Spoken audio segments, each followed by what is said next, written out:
ഓടിത്തളർന്ന പഴഞ്ചൻ വാഹനങ്ങളിൽ നിന്ന് മാറി പുതിയ വാഹനത്തിൽ ഓടാൻ തുടങ്ങുകയാണ് KSRTC. 80 KSRTC ബസ്സുകളാണ് പുതിയതായി നമ്മുടെ നിരത്തുകളിൽ എത്തുന്നത്. തിരുവനന്തപുരത്ത് എത്തിച്ച സൂപ്പർ ഫാസ്റ്റിന്റെ പ്രീമിയം ബസ്സാണ് ഈ കാണുന്നത്. 40 സൂപ്പർ ഫാസ്റ്റ് ബസ്സുകളും 20 ഫാസ്റ്റ് ബസ്സുകളുമാണ് വരുന്നത്. വലിയ പ്രത്യേകതകൾ ഈ ബസ്സിനുണ്ട്. സുരക്ഷാ സംവിധാനങ്ങളുണ്ട്. അതെല്ലാം ഒന്ന് കണ്ടാലോ? പോവാം ഈ ബസ്സിലൂടെ ഒരു യാത്ര.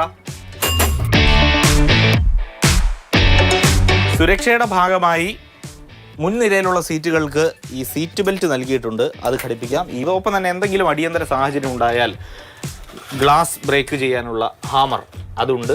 തീപിടുത്തവും അങ്ങനെ എന്തെങ്കിലും ഉണ്ടായാൽ ഫയർ എക്സ്റ്റിങ്ക്വിഷർ ഉണ്ട്. സുരക്ഷാ കാര്യങ്ങൾക്ക് കൂടുതൽ പ്രാധാന്യം നൽകിക്കൊണ്ടാണ് സൂപ്പർ ഫാസ്റ്റ് ബസ്സുകൾ എത്തിയിരിക്കുന്നത്.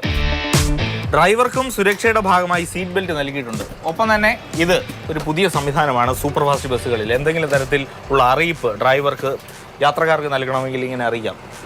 ഉടൻ തന്നെ ബസ് തിരുവനന്തപുരം സെൻട്രലിൽ എത്തിച്ചേരും. ഇതുപോലെ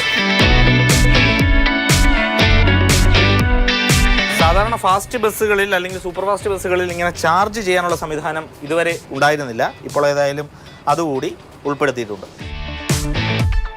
മുൻപ് ബസ്സുകളിൽ കണ്ടതുപോലെ ഒറ്റ നിര സീറ്റല്ല, ഒരു ചെറിയ സെപ്പറേഷനൊക്കെ ഉണ്ട്. അതുകൊണ്ട് തന്നെ സുഗമമായിട്ട് ഇരിക്കാം.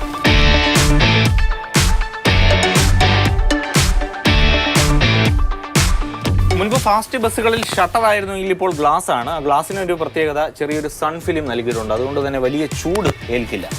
നേരത്തെ ഫാസ്റ്റ് ബസ്സുകളിൽ ഇതുപോലെ എന്തെങ്കിലും അപകട സാഹചര്യം ഉണ്ടായാൽ പുറത്ത് കിടക്കാൻ എമർജൻസി വിൻഡോ ഉണ്ടായിരുന്നില്ല. ഇപ്പോൾ ഏതായാലും അത് നൽകിയിട്ടുണ്ട്. യാത്രക്കാരുടെ സുരക്ഷിതത്വത്തിന് വേണ്ടി ക്യാമറയുണ്ട്. വിനോദത്തിന് വേണ്ടി ആൻഡ്രോയിഡ് സിസ്റ്റമുണ്ട്. ഇത് ബ്ലൈൻഡ് സ്പോട്ട് മിറർ. ഇനി സീറ്റിലിരുന്ന ഡ്രൈവർക്ക് എത്തി വലിഞ്ഞ് നോക്കണ്ട, ഇതിലൂടെ നോക്കിയാൽ മതി. മുന്നിൽ എന്തെങ്കിലും തടസ്സമുണ്ടെങ്കിൽ കാണാം. പഴയ ബസ്സുകളിലൊന്നും ഇതില്ലായിരുന്നു. പുതിയ ബസ് വന്നപ്പോൾ ഇതുകൂടി ഉൾപ്പെടുത്തിയിട്ടുണ്ട്. സ്ഥിരമായി നമ്മൾ കാണുന്ന ചുവപ്പും മഞ്ഞയും നിറത്തിലുള്ള ബസ്സുകൾ മാത്രമല്ല, പല നിറത്തിലുള്ള ബസ്സുകളും ഇനി വരാനുണ്ട്. പ്രേം ശശിക്കൊപ്പം AK സ്റ്റെഫിൻ, മാതൃഭൂമി ന്യൂസ്, തിരുവനന്തപുരം.